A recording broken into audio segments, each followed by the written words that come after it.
Halo anak-anak, berjumpa lagi dengan Bapak pada pembelajaran hari ini. Hari ini kita akan mengulas kembali pembelajaran kita pada tema 2 yang bertajuk selalu berhemat energi. Apakah sudah siap? Oke, sebelum masuk ke materi, Bapak harap kalian sudah menyiapkan alat tulis untuk mencatat poin-poin penting yang nantinya akan dikumpulkan ke Bapak ya.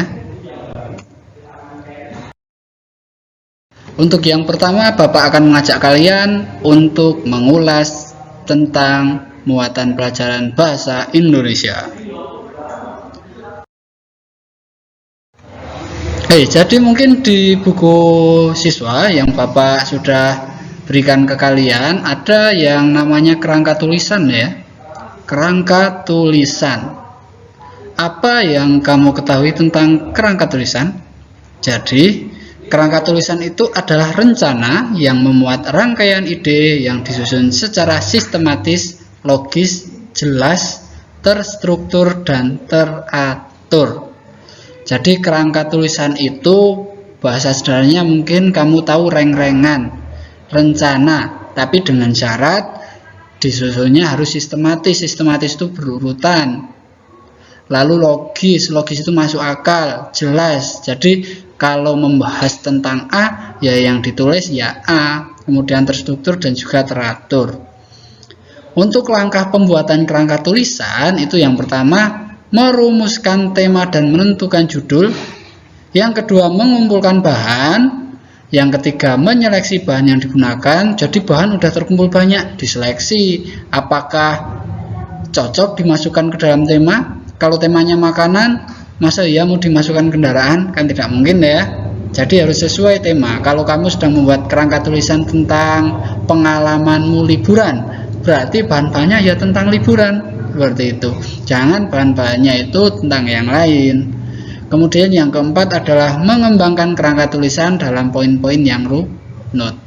Lalu kenapa ya kita harus belajar tentang kerangka tulisan? Kerangka tulisan ini digunakan ketika kita akan membuat sebuah tulisan seperti cerita pendek dan lain-lain. Kalau kita langsung membuat cerita dalam bentuk paragraf, mungkin bisa, tapi nanti kita akan kebingungan. Tadi sampai mana ya? Tadi udah sampai cerita ini, tapi kok ada yang kelewat, ada yang belum masuk. Nah, untuk menghindari seperti itu, berarti harus dibuat kerangka tulisan. Nah, seperti ini nih. Salah satu contoh kerangka tulisan. Tulisannya itu berjudul kegiatan upacara. Ya. Judulnya kegiatan upacara. Nah, di sini tertulis dengan jelas ada berapa paragraf? 1, 2, 3, 4. Tiap satu paragraf ada berapa baris? Ditulis juga biar nanti ingat terus nih. Nih, 4 baris tiap satu paragraf. Oke, lanjut ke tiap paragrafnya. Yang paragraf 1 itu memuat tentang pengibaran bendera merah putih. Nah, intinya itu pengibaran bendera merah putih. Nanti bisa ditambahkan bahan, contohnya teman saya yang bernama Andi menjadi pemimpin upacara. Itu bisa. Atau mungkin teman saya yang bernama Susi adalah sang pembawa bendera merah putih. Itu kan berhubungan dengan paragraf 1. Lalu yang kedua, itu inti paragrafnya adalah seorang siswa pingsan saat upacara.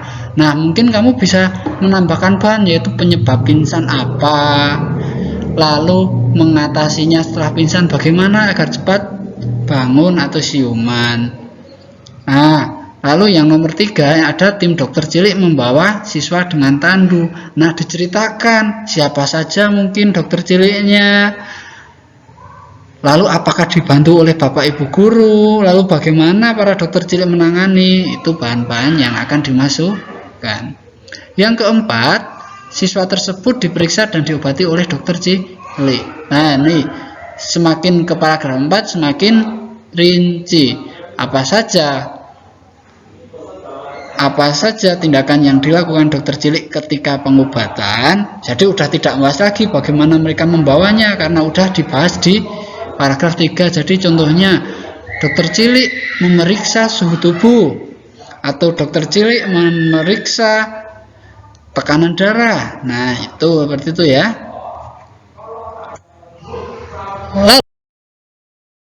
Lalu ya masih bahasa Indonesia ini, kita juga belajar tentang petunjuk penggunaan. Petunjuk itu merupakan tanda untuk menunjukkan atau memberitahu, sedangkan penggunaan adalah proses, cara, pemanfaatan benda. Lalu kalau digabungin jadi apa ya? Jadi petunjuk penggunaan itu adalah suatu tanda atau arahan, cara untuk menggunakan suatu benda. Pernah membeli obat atau dapat obat ketika kamu sakit lalu diperiksa? Biasanya di obat itu ada petunjuk penggunaan, misal diminum 3 kali sehari, sebelum makan, setelah makan, dan lain-lain. Mungkin juga kamu pernah memasak mie instan, di belakangnya ada petunjuk ya itu. Jadi petunjuknya itu siapkan air mendidih, lalu masukkan mie selama berapa menit, campurkan bumbu pada piring, dan lain-lain. Itu petunjuk penggunaan yang sering kamu temui sehari-hari. Bagaimana ya cara menyusun petunjuk penggunaan? Cara yang pertama adalah perhatikan kalimat yang merupakan langkah mengerjakan suatu dengan seksama. Harus seksama, artinya itu harus benar-benar, harus teliti, jangan sampai terlewatkan. Lalu yang kedua, pilih langkah paling dasar sebagai langkah pertama. Contohnya petunjuk memasak mie instan tadi ya, itu harus diurutkan dari langkah paling dasar. Dimulai dari misalnya menyiapkan air panas. Jangan lalu kita langsung melewati langkah pertama, mencampurkan mie dengan bumbu. Salah ya, soalnya mie-nya masih keras, belum direbus. Itu salah seperti itu. Lalu yang ketiga, pilihlah langkah selanjutnya dengan mempertimbangkan kesesuaian urutan dari langkah sebelumnya. Nah, setelah mungkin langkah pertama tadi apa? Merebus air sampai mendidih. Lalu langkah selanjutnya, setelah merebus air, tiba-tiba kamu menulis setelah merebus air nanti campurkan bumbu ke dalam rebusan air. Apakah benar? Tidak ya. Jadi yang benar itu yang dimasukkan adalah mie instannya itu yang masih kering itu dimasukkan ke air. Lalu selanjutnya yang keempat, baca kembali petunjuk yang disusun, jangan sampai ada yang terlewatkan. Yang kelima adalah sambil membaca petunjuk yang disusun, bayangkan jika kita melaksanakan petunjuk sesuai urutan tersebut, apakah sudah tepat atau belum. Setelah kamu menulis semua dari nomor 1 sampai terakhir petunjuknya, dari mulai merebus, memasukkan mie, lalu mengaduk-aduk mie, lalu menyiapkan bumbu pada piring, lalu mencampurkan mie yang sudah ditiriskan ke dalam piring. Nah, itu harus urut. Lalu kamu bayangkan, kalau saya memasak mie dengan cara seperti itu, apakah sudah benar? Apakah nanti akan berhasil? Ketika kamu sudah yakin bisa, berarti petunjuk penggunaannya sudah tepat. Nah, nih, apakah petunjuk penggunaan selalu ditulis dengan tulisan saja seperti pada petunjuk penggunaan obat ataupun petunjuk apa ya? Mie instan itu? Tidak ya. Jadi petunjuk penggunaan itu banyak sekali variasinya. Untuk yang sekarang lebih menarik yang disertai dengan visual. Visual itu apa? Visual itu ya ini, apa yang bisa kita lihat dengan mata. Itu namanya visual. Jadi digabungkan antara langkah-langkah dengan hiasan nih. Ada ornamen-ornamen, ada ilustrasi ketika melakukannya nih. Kalau yang Bapak tampilkan sekarang adalah langkah cuci tangan pakai sabun. Ini dikeluarkan oleh Kementerian Kesehatan Republik Indonesia. Nih, yang pertama, basahi seluruh tangan dengan air bersih mengalir. Ada kan nih ilustrasinya? Jadi kamu dapat bayangan. Yang kedua, gosok sabun ke telapak, punggung dan sela-sela jari. Ada juga ilustrasinya. Lalu bersihkan bagian kuku bawah, bagian bawah kuku-kuku. Nah, tuh. Lalu bilas tangan dengan air bersih mengalir dan keringkan tangan dengan handuk atau tisu atau keringkan. Sekarang Bapak mau tanya ke kalian, kalau urutan dari nomor 1, 2, 3, 4, 5 ini Bapak acak, dimulai dari mengeringkan dulu bagaimana? Apakah bisa berhasil cuci tangan kita? Bagaimana kalau belum dibasahi tapi udah pakai sabun? Bagaimana kalau setelah menggosok kuku itu malah tidak diapa-apakan, tidak dibilas atau tidak dikeringkan? Nah, kan jadinya petunjuknya gagal karena tidak berhasil. Oke, paham ya? Jadi itulah petunjuk penggunaan. Selain melalui tulisan teks, juga bisa dengan media visual.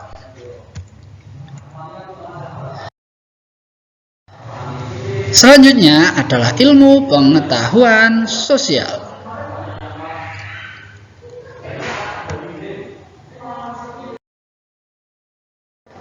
Nah, ilmu pengetahuan sosial kali ini adalah belajar tentang kenampakan alam. Kenampakan alam itu apa ya? Kenampakan alam adalah suatu fenomena yang ada di alam dan terjadi di sekitar kita. Yang sering kita lihat saja nih, kita bagi menjadi dua ya. Ada yang namanya wilayah daratan, ada juga yang namanya wilayah perairan. Ini daratan, ini perairan. Dari namanya saja Bapak yakin kalian udah ada gambaran kalau daratan itu pasti dipenuhi dengan tanah, pepohonan, batu-batuan seperti itu ya. Sedangkan perairan pasti ditutupi oleh air. Mantap. Untuk wilayah daratan ada contohnya di bawah sini. Nomor 1 ada dataran tinggi, bukan daratan tapi dataran tinggi. Dataran tinggi adalah dataran yang terletak pada ketinggian lebih dari 700 mdpl. Tahukah kamu singkatan mdpl itu apa? Jadi mdpl itu singkatan dari meter di atas permukaan laut. Seperti itu. Dataran tinggi yang terkenal di Pulau Jawa ini adalah dataran tinggi Dieng. Pernah ke sana kah? Di sana suhunya sangat dingin. Lalu yang kedua dataran rendah, dataran dengan ketinggian sampai 200 mdpl. Lalu ada pantai, yaitu batas antara daratan dan perairan laut yang ada pasirnya tuh. Kalau di sekitar Jogja ada, di Bantul ada, di Gunung Kidul juga ada, Kulon Progo juga ada. Nomor 4 ada tanjung. Tanjung itu adalah daratan yang menjorok ke lautan. Lalu gunung itu daratan yang menjulang tinggi seperti kerucut. Kalau gunung yang ada di Jogja ada gunung apa? Merapi, yang terkenal karena sangat aktif ya. Yang keenam adalah pegunungan, yaitu gunung-gunung yang berderet. Seperti gunung tapi tidak lebih besar dan jumlahnya banyak karena berderet-deret. Lalu wilayah perairan itu ada sungai. Sungai ini paling banyak kita temui di sini. Biasanya setiap desa atau setiap kecamatan pasti ada tuh sungai, walaupun kecil atau besar. Sungai itu adalah aliran air dari hulu atau puncak gunung ke hilir tepi laut. Jadi awalnya sungai itu berasal dari gunung, lalu pasti akan berakhir di laut. Tuh, ingat-ingat. Lalu yang kedua ada danau. Danau itu cekungan di daratan yang digenangi air tawar dan dikelilingi daratan. Danau di Indonesia yang terkenal itu ada Danau Toba. Danau Toba itu letaknya di atas gunung. Dulunya itu katanya gunung aktif. Coba kalian search di YouTube, banyak banget tuh pembahasannya. Lalu ada yang namanya selat. Selat itu adalah laut sempit di antara dua pulau. Ini kebalikannya tanjung. Lalu yang keempat ada laut. Cekungan yang luas dan dalam dan digenangi air asin. Itu laut. Lalu manusia itu sangat berhubungan erat dengan alam. Kenapa bisa berhubungan? Karena manusia itu memanfaatkan alam untuk memenuhi kebutuhan hidupnya. Jadi jangan sampai kalian merusak alam ya, karena alam akan bermanfaat bagi kita seterusnya. Tidak hanya 5 tahun ke depan, tidak hanya 10 tahun, tapi selamanya. Nah, sumber daya alam atau disingkat SDA ini yang sering kita manfaatkan. adalah segala sesuatu yang berasal dari alam yang dimanfaatkan untuk memenuhi kebutuhan hidup manusia. Ya, sumber daya alam yang dapat diperbarui merupakan sumber daya alam yang jika digunakan terus-menerus tidak akan habis, contohnya cahaya matahari. Sedangkan sumber daya alam yang tidak dapat diperbarui akan habis bila digunakan terus-menerus, contohnya barang hasil tambang seperti minyak bumi dan lain-lain. Jadi sumber daya alam itu dibagi dua. Ingat-ingat nih, bagi dua. Yang pertama dapat diperbarui, yang kedua tidak dapat diperbarui. Kalau yang dapat diperbarui kita gunakan terus-menerus nggak akan habis. Contohnya cahaya matahari tiap hari muncul kan, tidak berkurang kan, tidak terus sekarang panas banget terus besok berkurang agak redup, tidak. Walaupun kadang redup itu karena tertutup awan. Tapi kalau sumber daya alam yang tidak dapat diperbarui itu akan cepat habis. Contohnya apa? Minyak bumi. Minyak bumi itu membutuhkan waktu jutaan tahun untuk dibuat kembali, sehingga ada kemungkinan bisa habis. Minyak bumi itu pemanfaatannya itu sebagai bahan bakar minyak di motor, di mobil, atau mesin-mesin. Nah, sumber daya alam dan kenampakan alam berpengaruh dalam membentuk pola dan jenis pekerjaan masyarakat. Sadar tidak kalian? Kalau di gunung rata-rata pekerjaannya adalah petani. Kalau di pantai adalah yang seperti itu kan? Nih, di sini ada uraiannya. Nomor 1 itu pantai. Rata-rata pekerjaannya adalah nelayan, pemandu wisata, petani kelapa. Sedangkan dataran tinggi, pemetik teh, petani di sawah dan perkebunan serta peternakan. Yang ketiga, dataran rendah, ada pekerja kantoran, buruh pabrik dan penambak ikan. Sekarang bayangkan kalau nelayan ada di dataran tinggi, mereka mau berlayar kemana?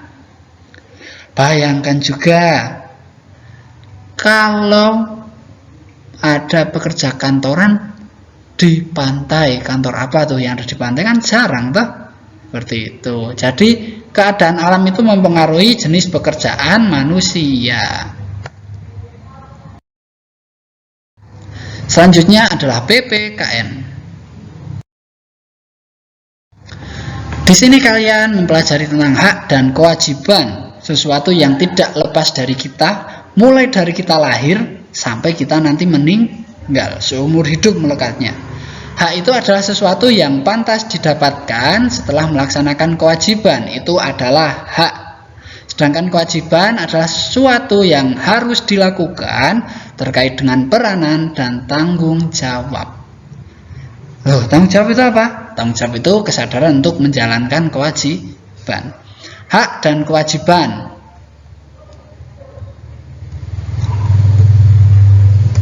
Hak dan kewajiban. Ini adalah dua hal yang tidak boleh lepas dan ada aturannya. Ketika kita minta hak, berarti kita harus menjalankan kewajiban, bukan hak dulu baru kewajiban. Kalau kita ingin mendapat gaji nanti setelah kita dewasa bekerja, maka kita harus bekerja dulu. Itu ya. Kalau kita mau makan, berarti kita harus masak dulu. Kalau kita mau tahu sesuatu atau pandai, berarti kita harus belajar dulu. Tidak tiba-tiba mau pintar harus pintar dulu, nah udah pintar baru mau belajar, tidak. Nah, ini ada contoh-contoh hak dan kewajiban kalian di rumah. Haknya mendapat kasih sayang, tapi kalian wajib membantu orang tua. Orang tua pasti tambah sayang dengan kalian kalau kalian membantu orang tua. Bukan pekerjaan yang susah, bukan terus nanti membantu orang tua bekerja yang misal orang tuanya buka warung, berarti orang tuanya disuruh istirahat lalu kalian yang menangani 1 hari penuh. Tidak, cukup bantu hal-hal kecil saja, contohnya merapikan tempat tidur kalian, mencuci piring yang baru saja kalian gunakan atau gelas yang kalian gunakan, atau apabila ada lantai yang kotor boleh kalian sapu, seperti itu. Lalu hak yang selanjutnya adalah mendapatkan makanan dan minuman. Nih, kewajibannya tadi salah satu sudah disebutkan oleh Bapak ya, merapikan kamar. Lalu mendapatkan uang saku, berarti salah satu kewajibannya mungkin kalian bisa belajar dan mengerjakan PR. Tuh. Ingat, kewajiban dulu baru hak. Tidak boleh dibolak-balik. Lalu hak kalian di sekolah. Kalian berhak mendapatkan nilai pelajaran. Syaratnya kalian harus belajar dengan tenang, menghargai teman dan juga guru yang menerangkan. Hak kalian menggunakan fasilitas sekolah. Tapi kalian harus memakai seragam sekolah. Kalau pada sekolah negeri itu wajib memakai seragam. Misal hari Senin, Selasa itu merah putih, berarti pakailah pakaian itu. Tapi kalau ada teman kalian yang mungkin sekolah di sekolah swasta, mereka biasanya punya ketentuan tersendiri. Dan kalian tidak boleh iri, karena setiap tempat pasti punya tata tertib tersendiri. Hak kalian selanjutnya ada lagi mendapat bimbingan dari guru. Tapi kewajibannya jangan lupa, kalau ada upacara kita harus ikut.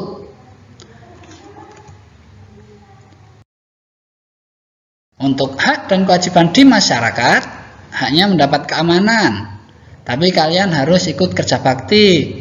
Ikut saja kerja bakti, tidak perlu terus nanti kerjanya yang keras, yang ngoyo, enggak. Bantu-bantu sebisanya. Kalau capek boleh istirahat. Lalu mendapatkan lingkungan yang bersih. Nah, boleh kewajibannya menjenguk tetangga yang sakit. Ini pokoknya hak di sini ya. Ada berteman dengan tetangga, lalu kewajibannya di sini nih.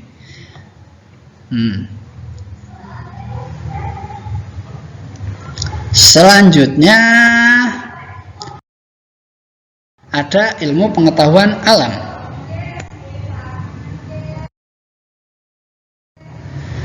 Kita belajar tentang energi.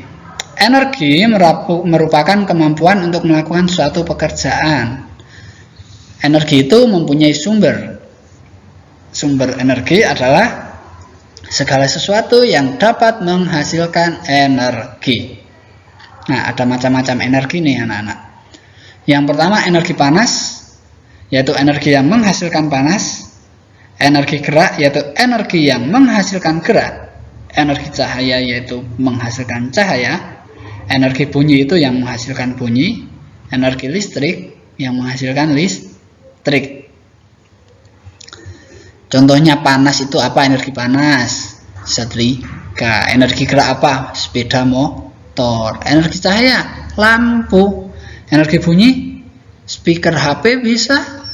Lalu energi listrik apa? Ayo, ada PLN itu. Lalu perubahan bentuk energi. Anak-anak, jadi energi itu bisa berubah-ubah sesuai dengan perubahan yang diinginkan dan yang bisa dilakukan.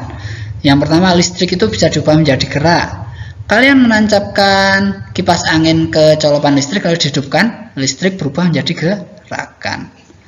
Listrik menjadi panas. Kalian menancapkan setrika pada listrik, setrikanya kalau dihidupkan akan panas.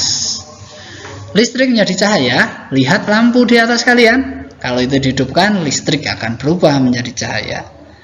Lalu listrik menjadi bunyi, apa ya contohnya? Kalian menyalakan TV yang sudah ditancapkan ke listrik, volumenya kalian besarkan, terdengar suara. Contoh lainnya ada radio dan juga speaker. Lalu yang kelima, panas menjadi listrik, contohnya sel surya, cahaya dan panas ya. Nah, nih dimulai dari pojok sini, laptop nih. Ini perubahannya dari apa ke apa? Laptop membutuhkan listrik, berubah jadi apa? Cahaya. Cahayanya di mana? Di layar ini. Suaranya di mana? Ada speakernya, seperti itu. Lalu mesin cuci nih, listrik menjadi apa? Energi gerak, mantap. Lalu nih ada kulkas atau lemari es, listrik menjadi suhu yang dingin. Tuh, tidak hanya panas ya ternyata. Lalu nih, di sini ada oven, listrik menjadi panas, seperti itu. Tiap hari kita menemuinya.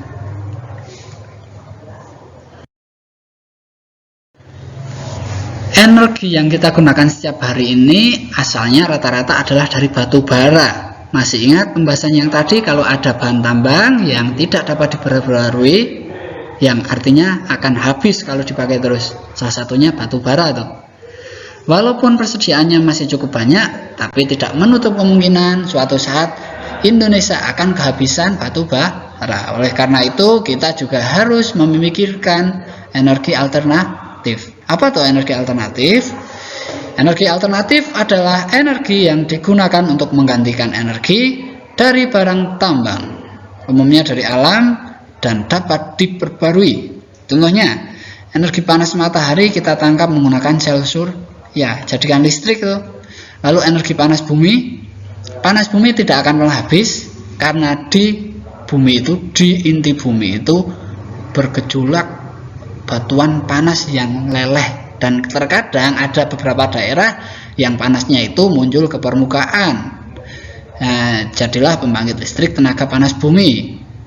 Lalu ada energi angin menggunakan kincir angin, lalu energi air kincir air atau PLTA. Ini apa? Pernah lihat? Ini sel surya. Matahari dari sini turun ke sini, panas dan cahayanya diserap oleh sel surya, diubah menjadi listrik. Ini apa? Ini adalah pembangkit listrik yang memanfaatkan panas bumi. Lalu ini apa? Kincir angin. Dan ini kincir air. Lalu ini apa? Yuk, tidak ada di pembahasan yang tadi. Ini adalah pembangkit listrik tenaga nuklir. Sekarang yang sedang dikembangkan dengan baik adalah ini, energi ini. Kenapa? Karena energi yang dihasilkan cukup besar, lalu dapat diperbarui, dan polusinya cukup sedikit. Tapi ada tapinya nih. Kalau misal ada kesalahan pengerjaan, ada kebocoran, dan ada ledakan, mungkin akan berpengaruh ke lingkungan, akan terjadi radiasi. Tapi tetap setiap harinya pasti dikembangkan, setiap hari akan semakin aman. Semoga nantinya semuanya bisa berasal dari nuklir, tapi dengan catatan harus aman. Selanjutnya SPDP di tema 2. Siapa yang sering sekali mendengarkan lagu-lagu melalui HP, streaming YouTube, dan lain-lainnya?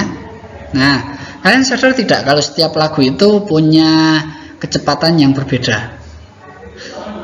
Jadi kecepatan tersebut disebut dengan tempo. Tempo itu cepat atau lambatnya suatu lagu yang dimainkan atau dinyanyikan. Biasanya ditulis di sebelah kiri atas teks lagu atau partitur. Seperti itu ya. Temponya 4/4, 3/4, dan lain-lain. Coba kalian bayangkan lagu Garuda Pancasila. Garuda Pancasila, akulah pendukungmu. Seperti itu ya. Lalu sekarang bayangkan lagu Mengheningkan Cipta. Beda tidak kecepatannya? Nah, itu yang disebut dengan tempo. Ternyata tempo Garuda Pancasila lebih cepat daripada lagu Mengheningkan Cipta. Macam-macam tempo itu ada 1-10 itu. Dari mulai lambat, tenang, sedih, sampai sangat cepat. Silahkan kalian catat itu. Lalu kalian ingat-ingat.